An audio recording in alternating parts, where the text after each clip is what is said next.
feel it's necessary to yak about bullshit in order to be comfortable? I don't know. That's a good question.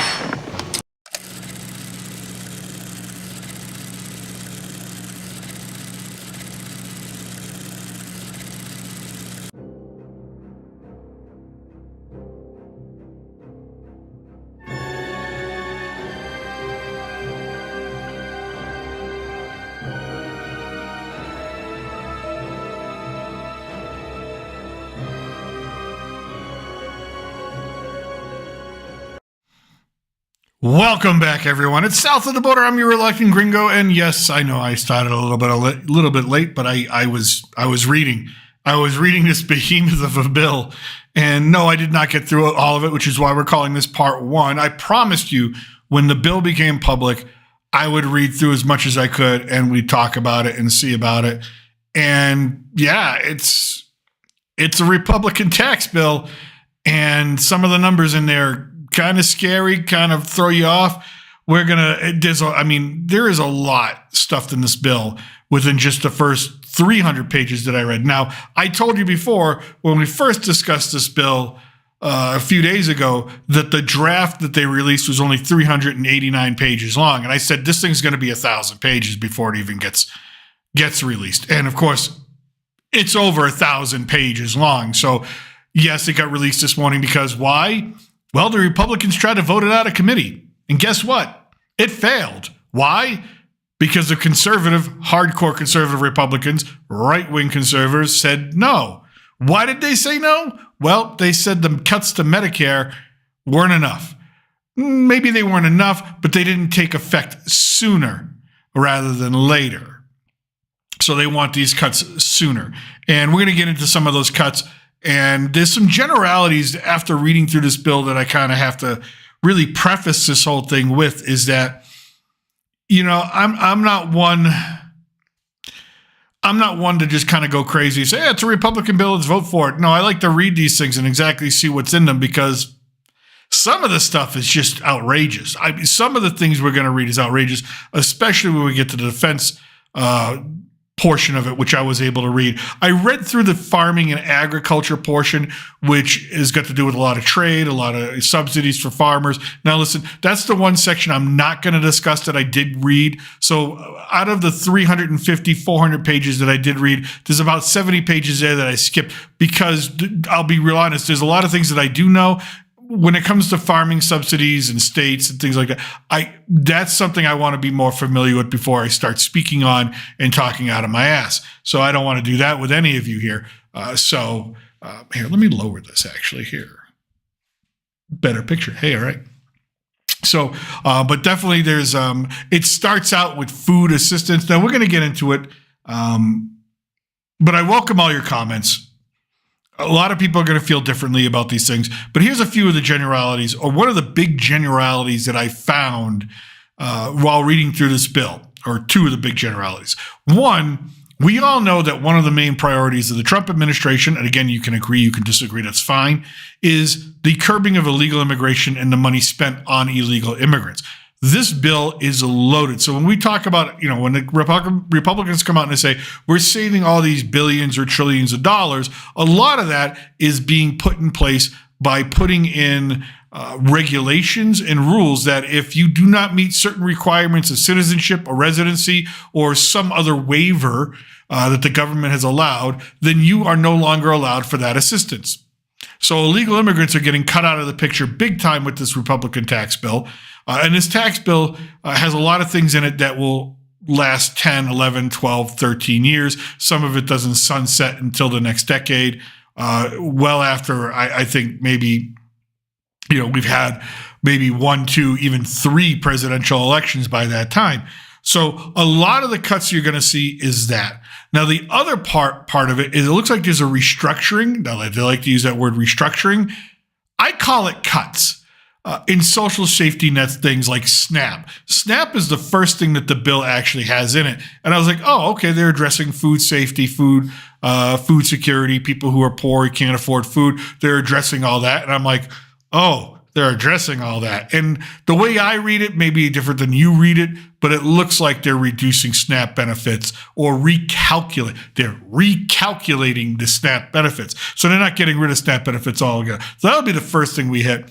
And then we'll skip through some things and we'll get to the military spending, which will probably be a good portion because there's just tons of line items where it just tells you this is how many tens of millions, how many billions, or hundreds of millions, or how many billions, literally billions on certain line items. And I'm just like, okay, that's outrageous. I mean, I love the military. I want a strong military for the United States. I don't want to be threatened by any other country. I don't want, even though I don't live in the country anymore, I don't want my homeland threatened. But there needs to maybe be a limit. I'm glad that there's certain things that are in there. There's things in there that I look at it and go, it's a little iffy. So again, not the sexiest topic in the world, but let me tell you something, folks. This is your money. This is when every time you open up your paycheck and you look at it and you go, shit, that's what they took. This is where it's going.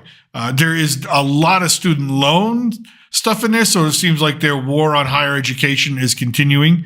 And I say that just as somebody who's just looking at it going, of all the places that we could get really tough on higher education spending is the government get themselves into the idea of student loans and get them into that. And you've heard my rant on student loans already. And when I see the money being spent on certain things here, and I'm thinking to myself, you can't forgive student loans, but you can spend money on this shit. Okay, again, I'm all about giving, if you can relieve some American debt, relieve some American debt.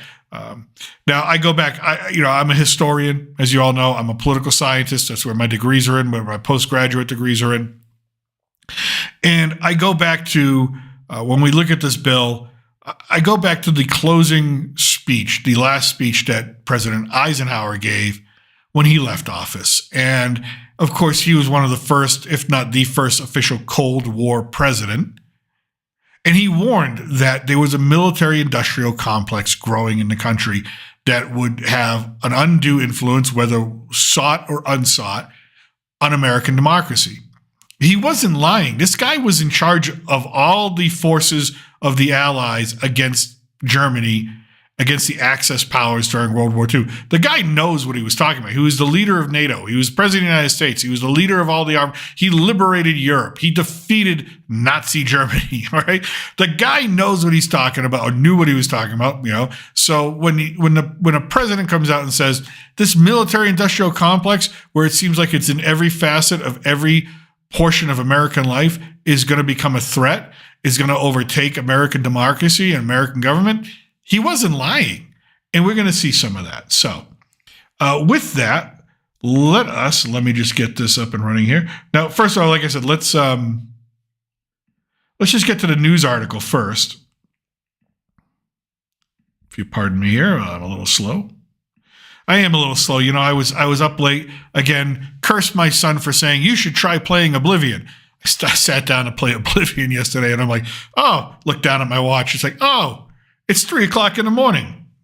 I should go to bed. So if I look like I've been playing video games all night, I've been playing video games all night. So, all right. GOP hardliners defy party leaders and Trump as they vote to block the agenda. Trump is pissed. He's put out on Truth Social, just get it done. One big, beautiful bill, all his cap letter, right?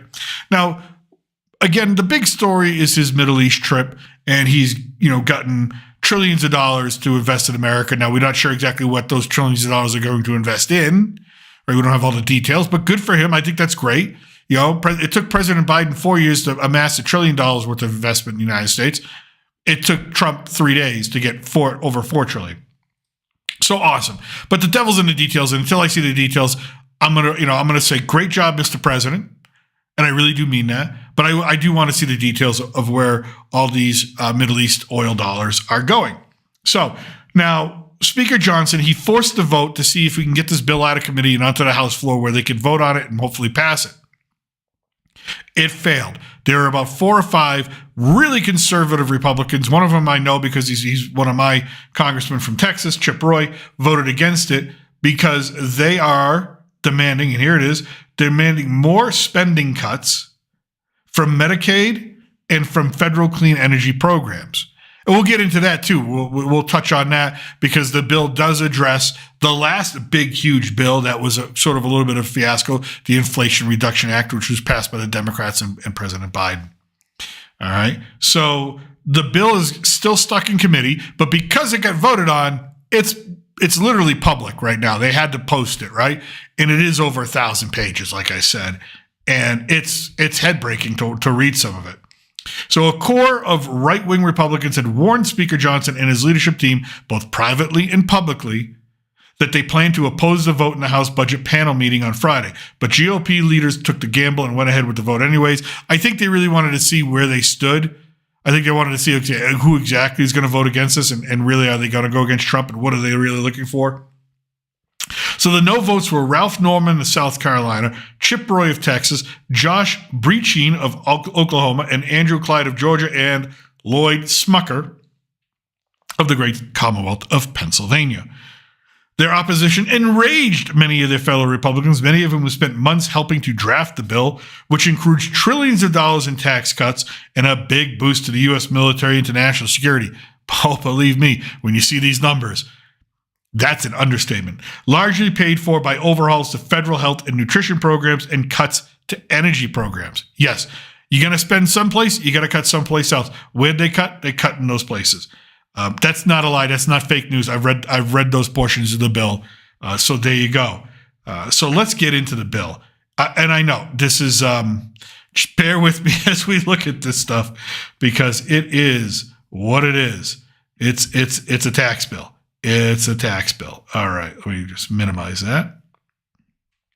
So this was the original draft that came out of the Ways and Means, right? And again, it was 389 pages long. And what did I tell you? There are other committees working on this thing, so there's going to be other things tacked onto it. It's going to be over 1,000 pages. Let's see if this actually... Did I lose it? I think I might have lost it. Hold on. Let's see if I can get it back. Here we go. One big, beautiful bill. Yeah, let's see here. There she is. One big, beautiful bill. All right, there it is. There it is. It is 1,116 pages long. And there you go. 119th Congress, first session. The table of contents alone. Here we go with the table of contents, okay? This act may be cited as the One Big Beautiful Bill Act. The table of contents, here you go. I'm just scrolling through the table of contents alone. All right, folks, alone. And again, I will repeat what I said on another stream. The idea that we have these huge, massive bills, I think is a disservice to the American public. Not many of us are going to read these things. Why? I'm nuts. I'm crazy. I have a lot of spare time on my hands right now, so I read through them. Most ordinary Americans are too worried about their regular lives, their regular jobs, their families, whatever else is going on in their life to go and sit down and read a 1,000-page bill to decide, hey, is this a good thing or a bad thing? Or where's my money going? So when you have these giant bills, it really snuffs out the idea of transparency. It snuffs out the idea of being able to question government. It snuffs out the idea of being able to understand and connect with what's going on in your country, in your democracy, and how it's going to be shaped. Because nothing shapes your democracy more than how it spends its money. Plain and simple. So, now, here we go. The first thing, Title I, Committee on Agriculture. The Committee on Agriculture had something to say. Well, they needed to cut some money, so they went after nutrition. You read it right there, and I kid you not, they went after nutrition. The Thrifty Food Plan. What is a Thrifty Food Plan? The Thrifty Food Plan is basically SNAP, and how they basically say, listen, you need food assistance, you need to be on SNAP. Well, here's what you can spend your money on.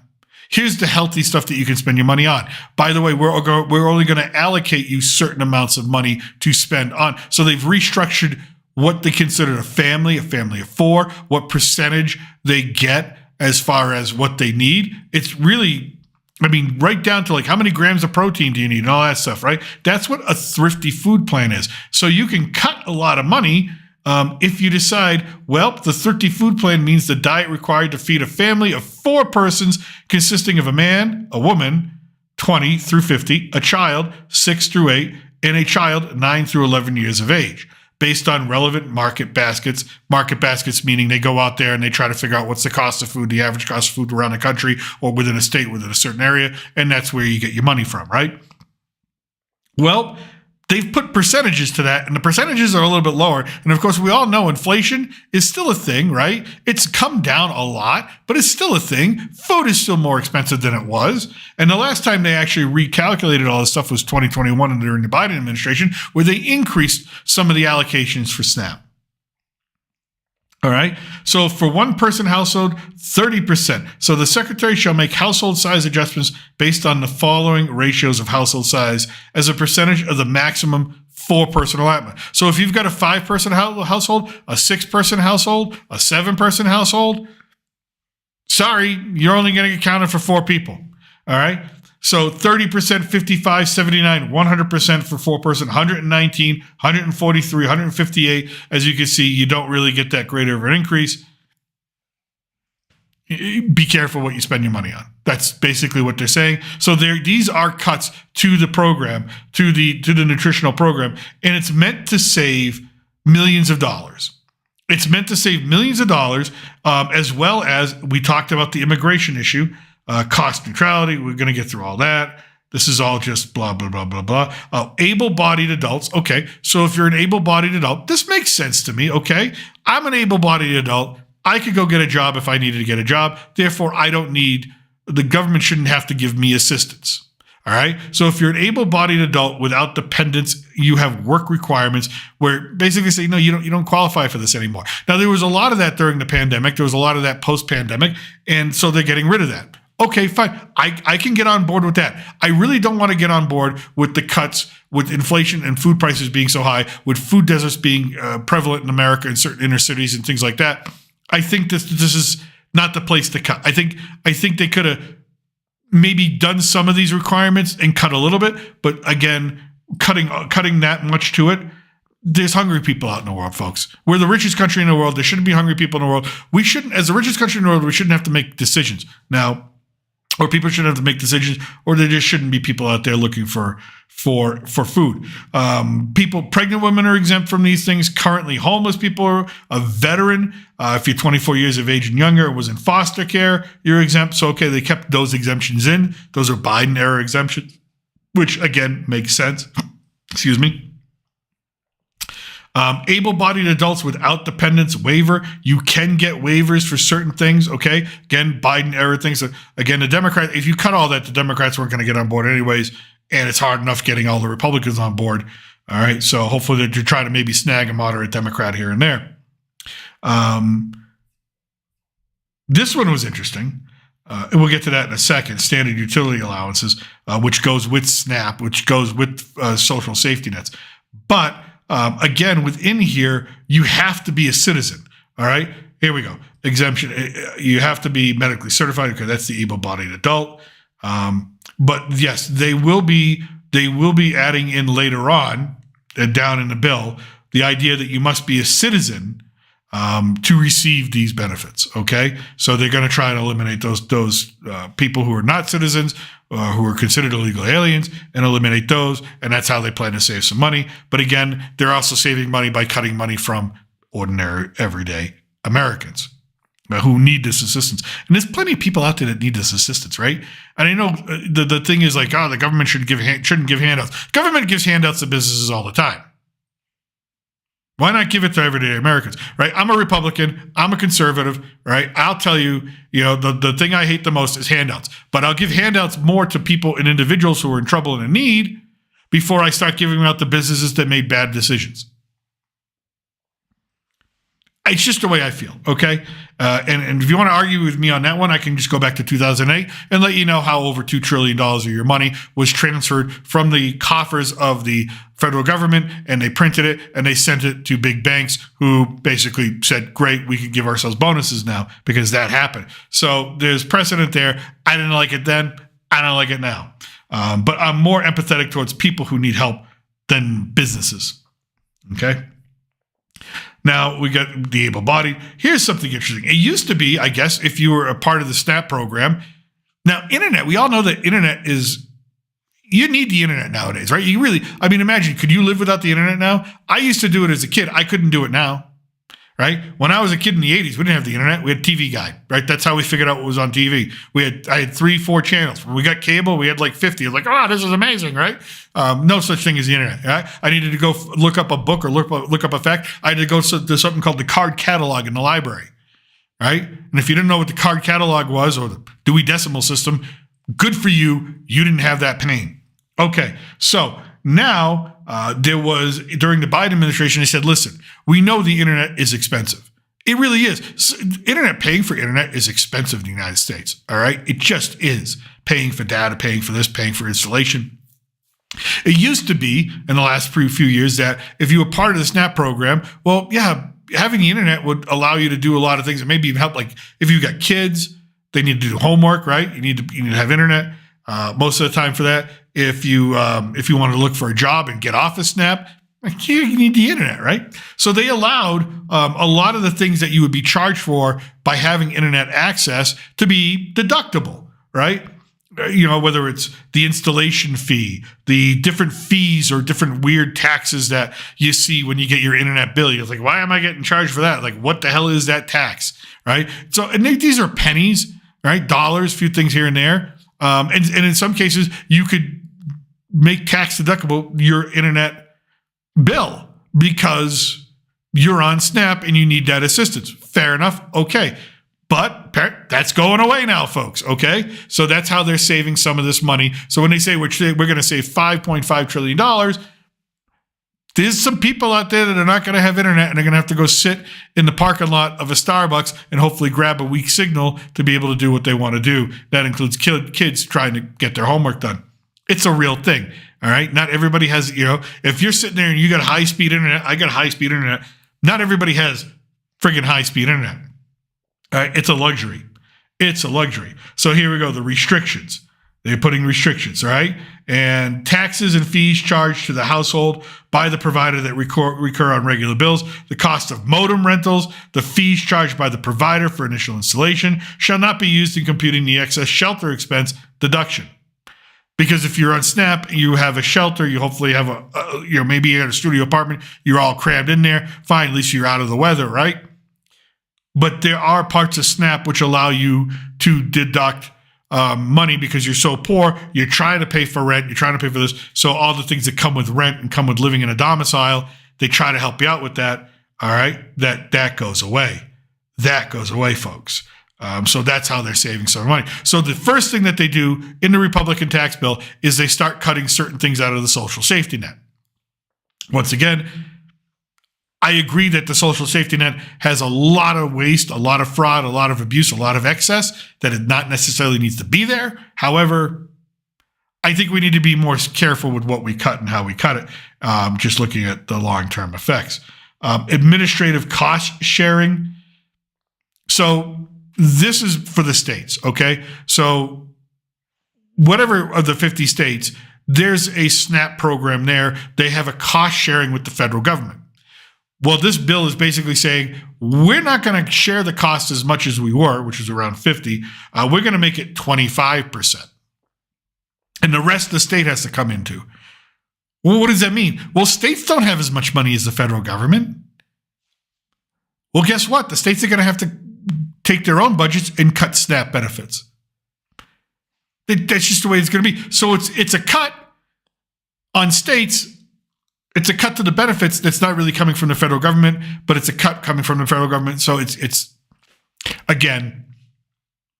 saying to the states, we're not going to help you out with as much money, and that's how we're going to save money and spend it on some defense spending, which you're going to see, which is going to blow your friggin' mind. All right.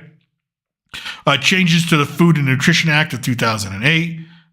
What exactly that means? What a child is, a child under 7, defining certain ages, and by moving those ages and moving those percentages of this child only needs 10 grams of protein a day, they're literally shaving pennies here and there, which amount to a lot of money.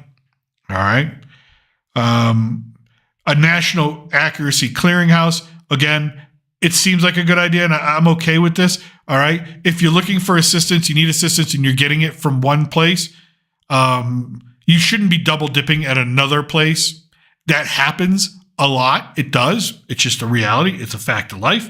And so what they're going to do is create a national clearinghouse to basically say, oh, you're so-and-so. All right, where's your social security number? All right, you're getting money here and you're getting money here. Well, you're only allowed to get money from one place, and here's where you can get your money from. We're cutting you off here. All right, fine. All right, sounds all right. The National Education and Obesity Prevention Grant Program repealed. So part of the Food and Nutrition Act of 2008 was that schools and districts were getting money to educate on nutrition and obesity. Hasn't really worked, okay? It was a good idea. It really was. I'm all about making people healthy. Listen, I was a fat kid. I didn't know nothing about nutrition. Basically, all I was doing was eating ding-dongs and ho-hos and devil dogs and Twinkies. I'm like, that's what we ate in the 80s. Fruit roll-ups, stuff like that, you know? That's what we ate. We didn't know any better. No one educated us. I mean, when I was in school as a kid, ketchup was considered a vegetable. So it was a good idea, but guess what? It's not working. Obesity's out of control. So if it's not working, I'm okay with them striking it. I know a lot of people will just look at it right off the bat and go, how can you strike that? Obesity is an issue. Yeah, it's an issue, but this money obviously hasn't been doing the trick. So let's save that and put it somewhere to better use. So they're going to strike that. Alien SNAP eligibility. Here's what we were talking about later on. I said, hey, yeah, you don't get it. An alien who entered the United States prior to June 30th, 1948, or subsequent date is enacted by law, has continuously made his or her residence in the United States since then, and is not ineligible for citizenship, but is deemed lawful. They can keep their SNAP. Okay, they can keep their stuff. All right. But guess what? The rest of it, no. All right. This is the part where I said I'm gonna kind of skip over because it's the investment in rural America, farm subsidies and stuff like that. And say, I don't know enough about this. I really need to do my research. It's one part of government spending that I didn't spend a lot of time on or any time on when I was doing my studies. So I'm going to skip over that. So again, first thing they do is they cut the social safety net. They've shaved that down. That's how they're saving money, both through eliminating illegal alien access and through restructuring what SNAP benefits are, limiting those, limiting what states' funding can be, making states pay more for it instead of the federal government. Again, that's part of their that's part of their savings plan.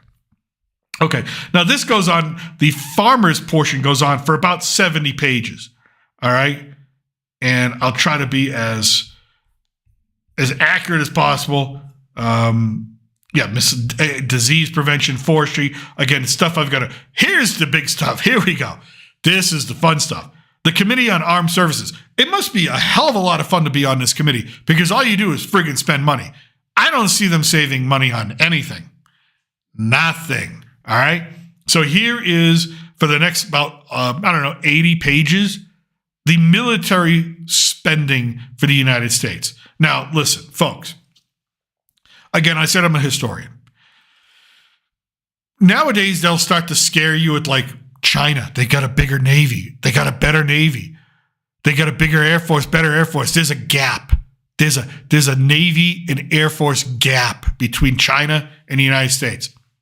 Is there?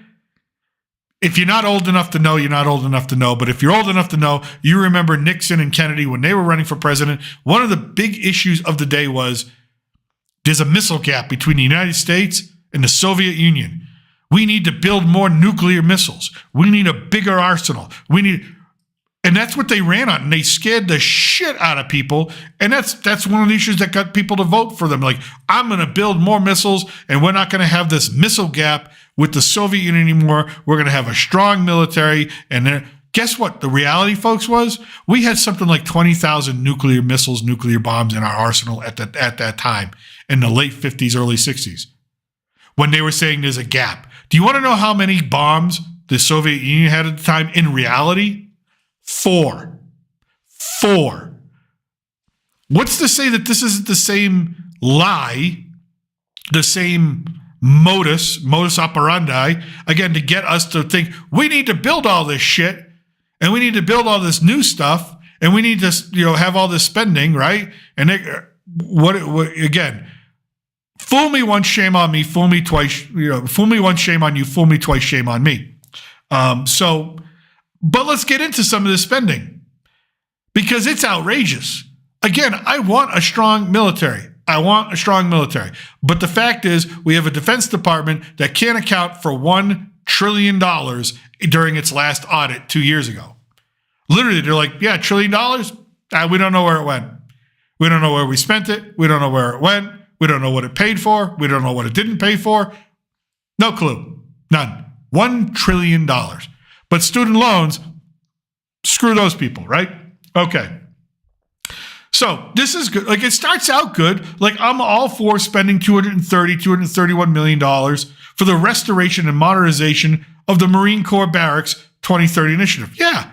Our soldiers should live in really good bases with really good facilities that take care of them. Like, they shouldn't live in shitholes. Like, they should have the best of the best. Our Marines around the world should be housed in the best of the best bases, the nicest, the cleanest, the best. I'm all for it. Get the best food.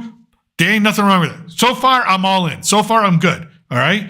Then another $120 million for operating support costs under that initiative. Okay, cool. All right. So we're up to, $350 million. Okay.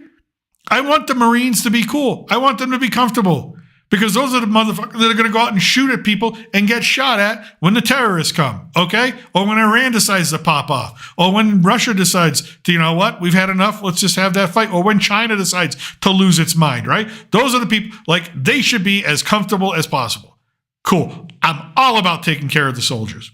Fine. All right. $1 billion. The next one. You read that correctly, right? $1 billion for Army, Navy, Air Force, and Space Force sustainment, restoration, modernizations of military unaccompanied housing. $1 billion. That's a shitload of unaccompanied housing. $2 billion for Defense Health Program. Okay, I want my soldiers to be healthy. I'm okay with that. All right, so we're housing them. We're spending it's a lot of money. That's a lot of money. $1 billion, right? Then $2 billion for that. Okay, I want them to be healthy. I want them to have good homes. I want their families to be taken care of. Okay, cool. So far, I'm cool. I'm all right. It's a lot of money, but I'm all right.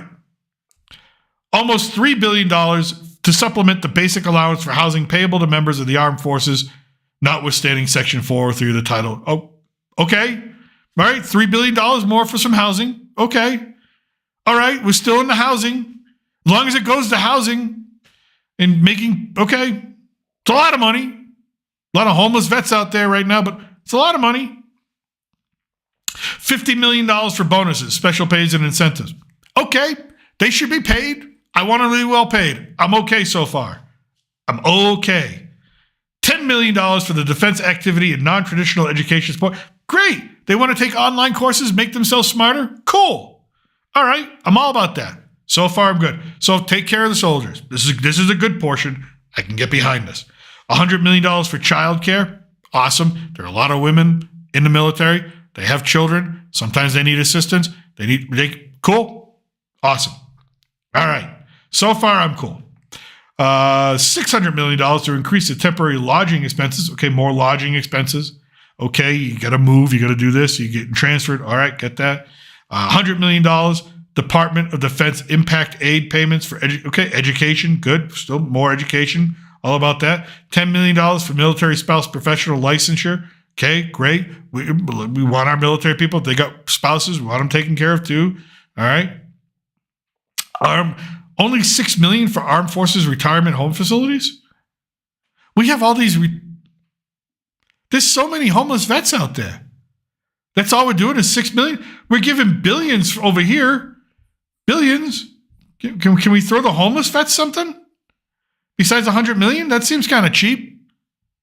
Okay. All right. Well, at least it's something, right? Or $6 million. Sorry, we're only throwing $6 million. Can we maybe add a zero?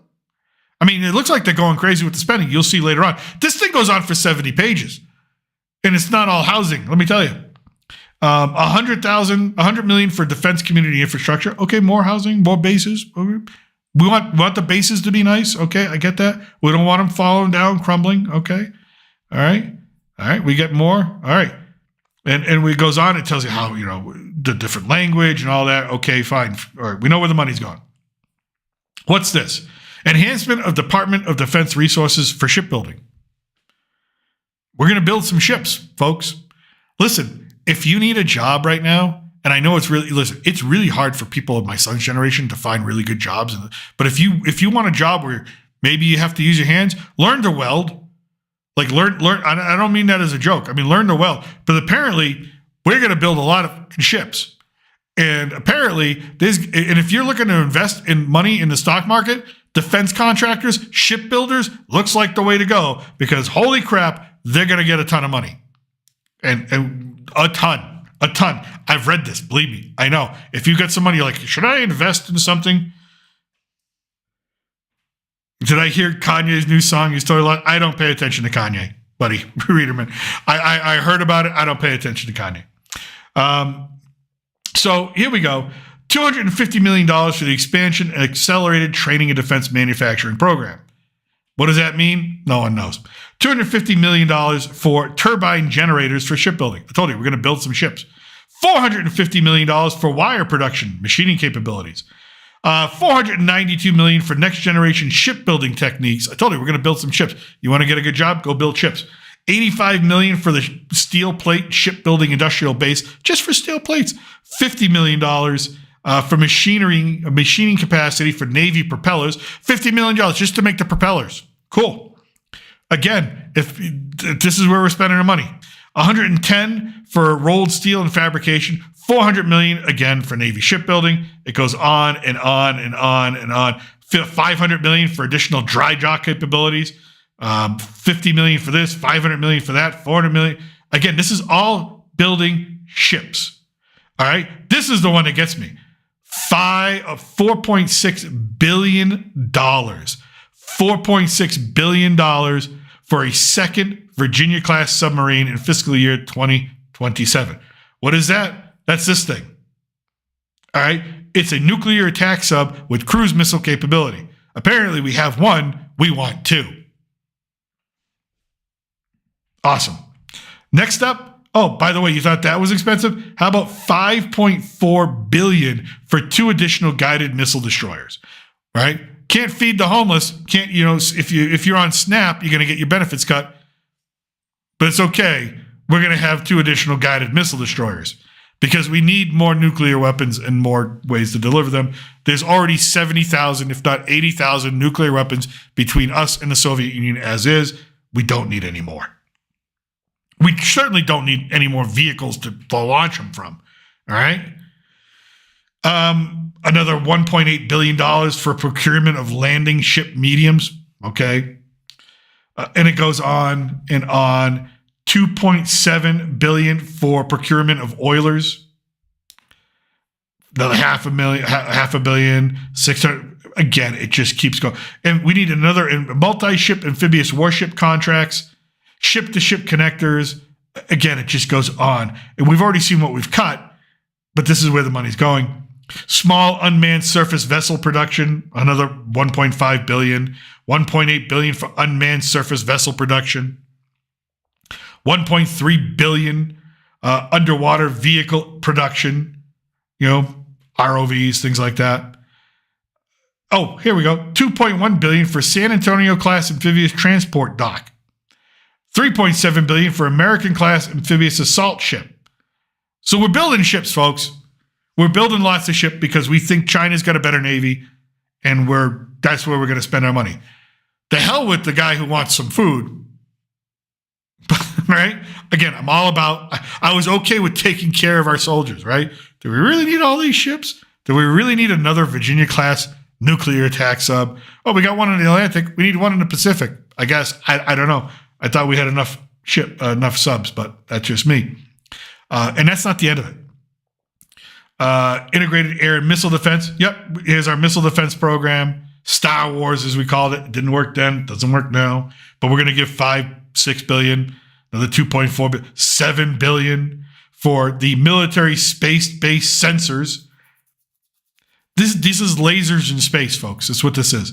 We're going to pay for lasers in space. So if a nuclear intercontinental ballistic missile is launched, they can shoot it down with a laser. lasers. It has never worked. They've been testing this since the 80s. 1983 was when Ronald Reagan initiated the program. We all called it Star Wars back then. You can call it Star Wars now if you want. It's never worked. They've never actually been able to shoot down a target vehicle. I mean, they spent billions and billions. It didn't work then. Almost every scientist will tell you this is stupid. This is just throwing money away to people who want to make money in space. I wonder who that is. I wonder who's close to the Trump administration who works in space.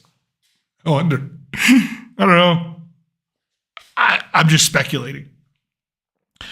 $2.2 billion for acceleration of the hypersonic defense systems.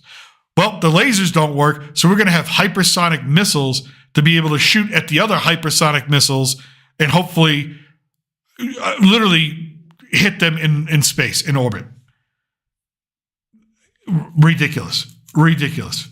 Oh, we also need another test range, so we're going to have another one of those. $2 billion for just ground-based missile defense radar. Okay. What's wrong with the radar we have now? I don't understand. What's wrong with the radar we have now? I mean, we could just upgrade it. Can't we just upgrade? It's like my iPad. I've got a Gen 2 iPad Pro. The software comes out, I hit upgrade. It works fine. I don't know. Maybe we should start thinking that way. I thought we were supposed to think like a business. I thought Trump was a businessman. All right. But all this is money that's going to get pumped into the economy and it's going to inflate. It creates jobs. I get all that. But at what cost?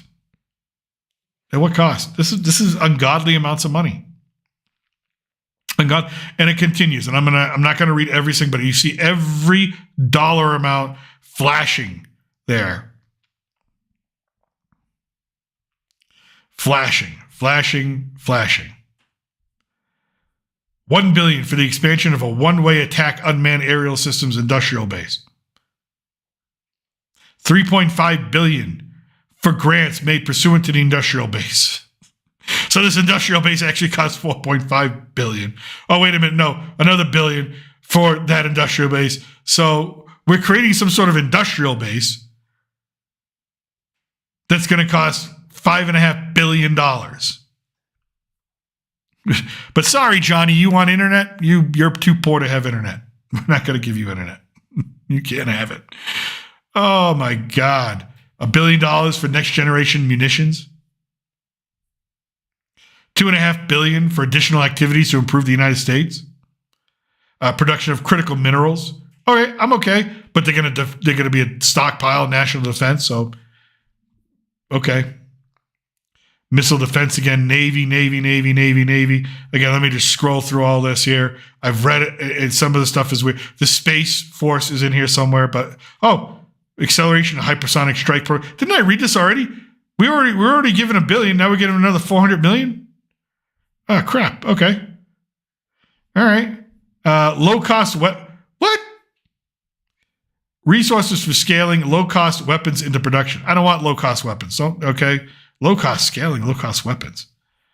All right. Fine. Whatever. Okay. Billions and billions and hundreds of millions and billions and billions. All right. That's what you're paying. Oh, here we go. The efficiency and cybersecurity of the Defense Department. Okay, I'm all about that, but I mean, can't we just have AI do that? Why do we got to spend all the money? Enhancement of Department of Defense resources for air superiority. Oh, yeah, we're going to...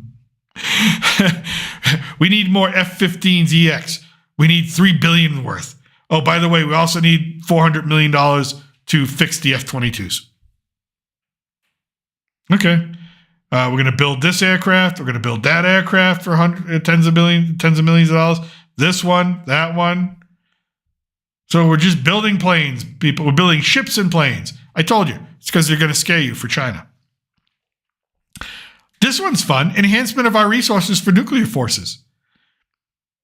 Yeah.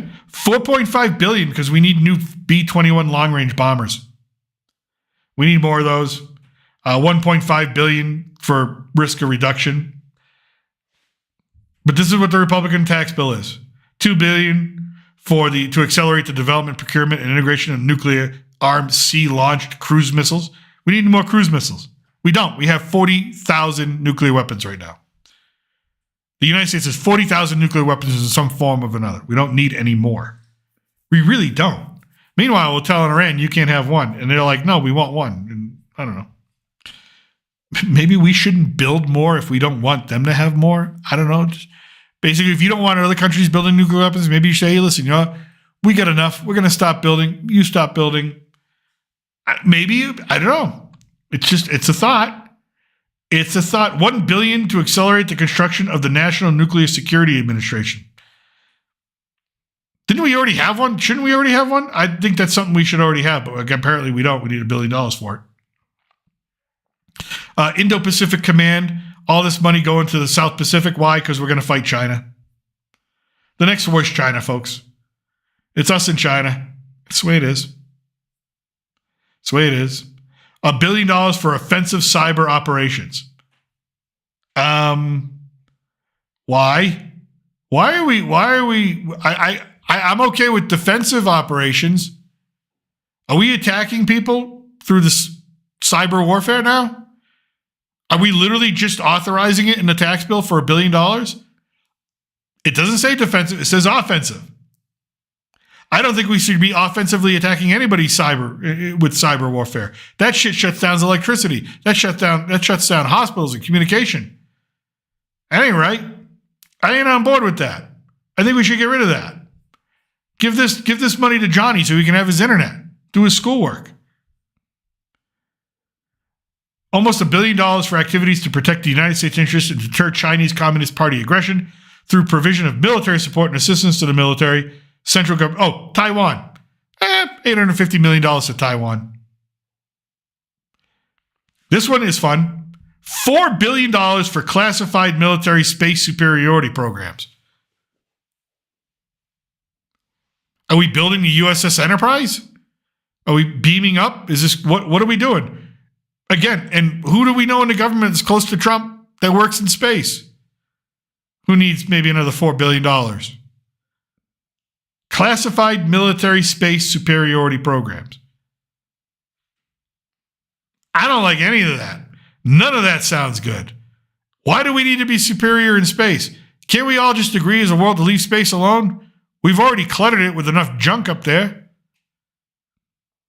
And by the way, we can't figure out what these UAPs or UFOs are, so I don't think we're going to be superior in space anytime soon. But here we go. $4 billion for classified military space superiority programs. Awesome. Awesome. What is this? $528 million for dark and silent Barker military space situational awareness programs. All right. I don't know what that is. I got to look that up. If you pardon me here. Silent Barker. Hopefully nothing weird comes up.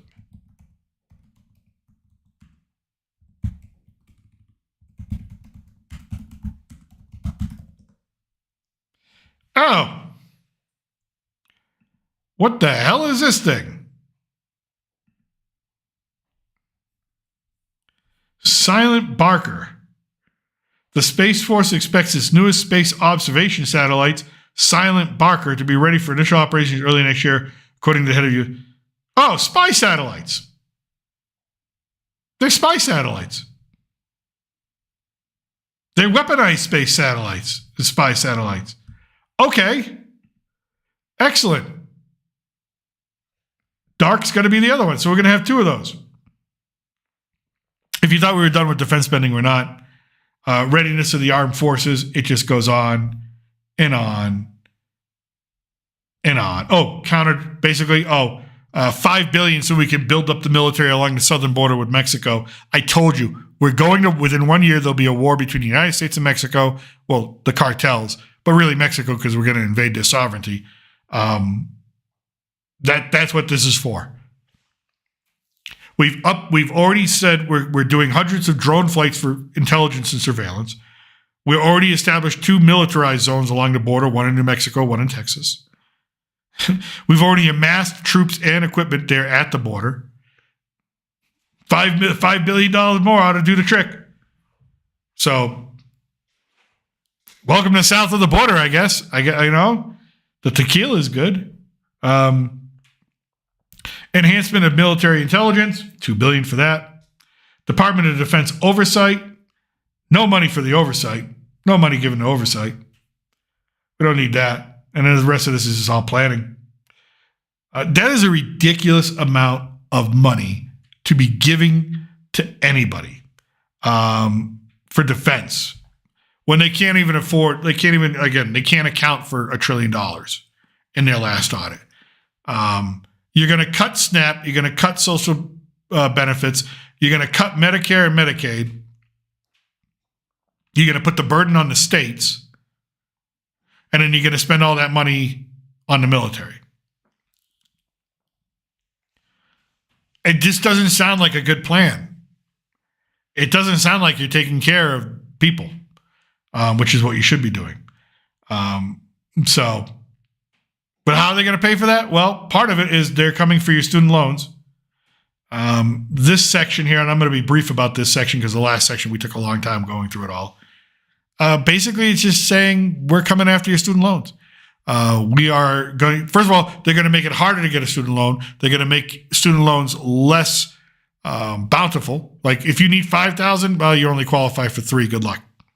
So they're going to lower those costs. They're going to lower the cost of student loans by basically saying you can't take out as much as you need in a lot of situations. And they're going to come after the people who can't pay the student loans right now and say, pay me.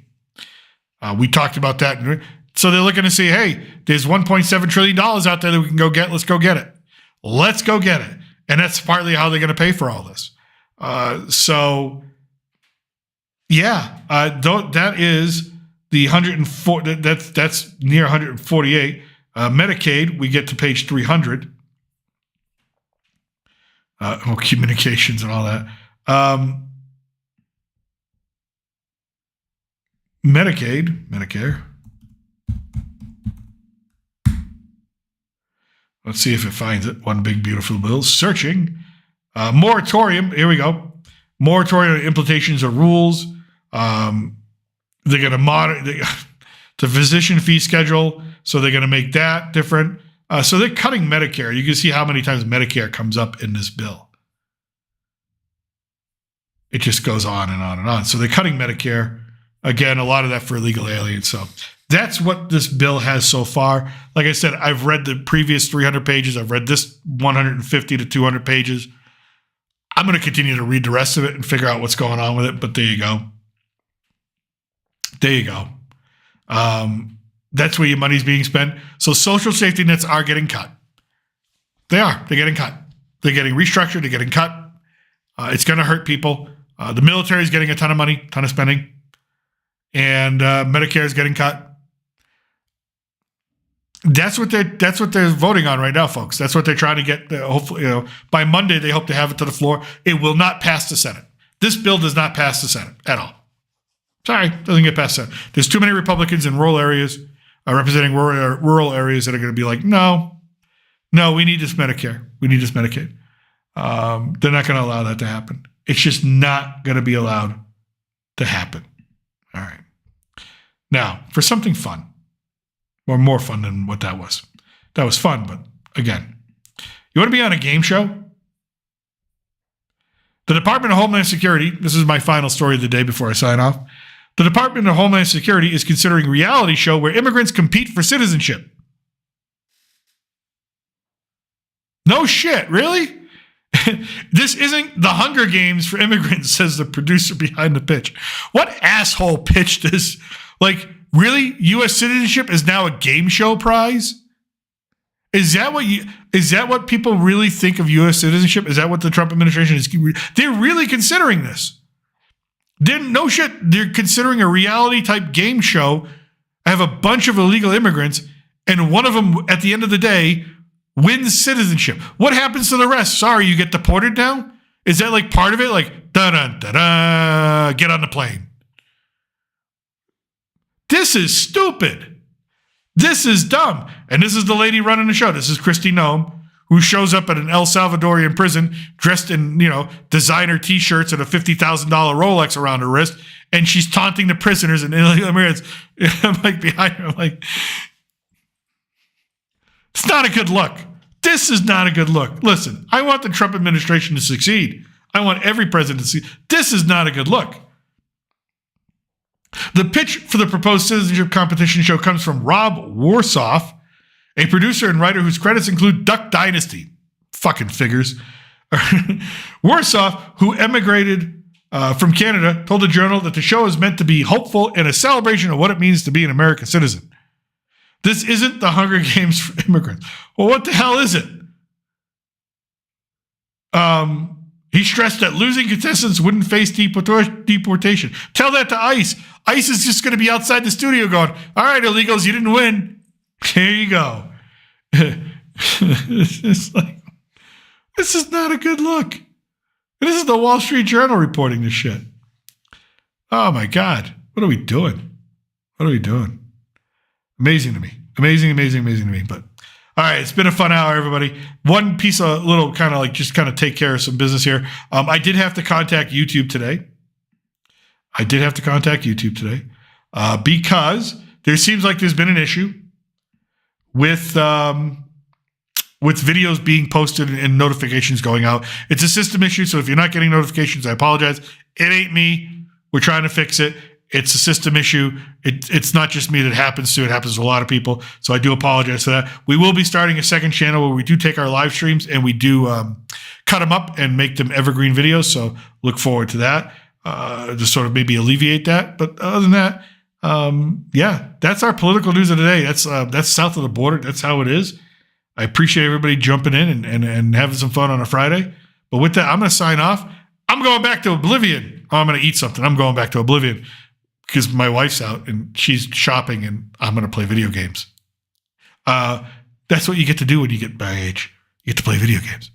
So with that, I'm still your reluctant gringo from somewhere south of the border. Salut, a huevo. Have a great weekend. You a racist?